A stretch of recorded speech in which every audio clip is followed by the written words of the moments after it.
everything in the temple. And they trained him till they made him a rabbi and gave him that small cap. It took 18 years to get that cap for him. When he now got it, he had the authority to speak to their highest caliber. Let me give you another example. Moses was going to fight a whole government of Egypt and bring 3 million people that were slaves in it. You know what he did? He joined it first. God arranged his birth that they took him inside the palace. He grew in the power corridor. Befriended his best friend, was the one that finally became the Pharaoh. Ramesses was his childhood friend. They were playing together. Are you seeing like the power of relationship you are talking about? God did not try for Moses to attempt anything when Ramesses' father, because they will cut off his head. He waited till his friend is now the Pharaoh in charge. He now told him, return back, because those that seek your life are dead. The other Pharaoh. Your young friend is the one that is now the new president. Return back and tell him, thus said the Lord, let my people go. You see why Ramesses will get angry sometimes, but he never made an attempt to kill Moses. Sometimes he will tell Moses, get out of my sight. Moses will go. When plague starts, he will call him. He say, beg your God.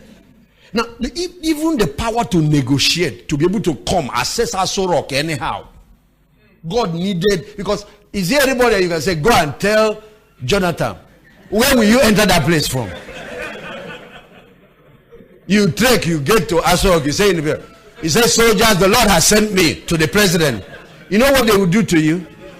There's a group of students, UNA students, that felt just in the last few years of Zeke that they have a message for him that he should repent.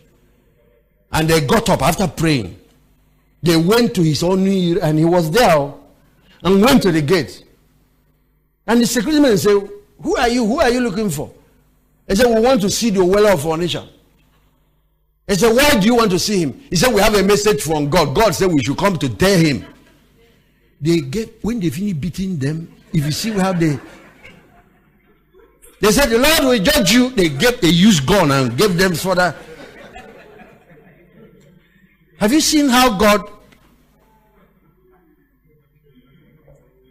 to position Joseph to be the one that will help Pharaoh, he put him in a position first where he built relationship with two of the closest advisors of the man. And it was when those guys went to prison. So that prison detour was just to enable a man a whole 2 years to build a strategic relationship. Meanwhile, the man saw it as it just delayed my progress.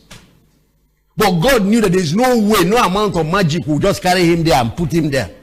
That it is relationship that will strategically take him to that place. And God did not care in all these relationships, whether it's Potiphar or Pharaoh or Nebuchadnezzar, whether they are saved or not. Some of them were even declaring themselves God. They were all occult men, but he didn't care. He brings his man to grab what he's grabbing, because human beings are leverages. Let me also say this. There are two principalities that govern this world. The third is irrelevant if you master these two. First is the principle called God. Second is the second principle called man. If you handle these two well, you don't have to bow to the third, which is Satan. You can succeed. You know